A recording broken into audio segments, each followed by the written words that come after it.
അസ്സലാമു അലൈക്കും. ഞാനിപ്പോൾ ഉള്ളത് മദീനത്താണ്. സമയം ഇപ്പോൾ 5:50. അൽഹംദുലില്ലാഹ് ആദ്യമായിട്ട് മദീനത്ത് വന്നിട്ട് സുബഹി നിസ്കാരത്തിന് വേണ്ടിയിട്ട് പള്ളിയിലേക്ക് പോയിക്കൊണ്ടിരിക്കുകയാണ്. മാഷാ അല്ലാഹ്, എന്തൊരു എന്താ പറയുക, പറഞ്ഞറിയിക്കാൻ പറ്റാത്തൊരു സന്തോഷമാണ് ആ ഒരു ഇത്. മാഷാ അല്ലാഹ്.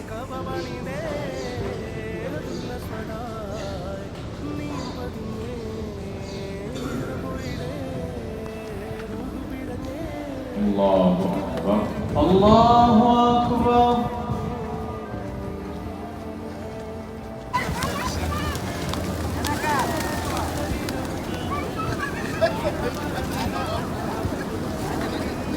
لا لا لا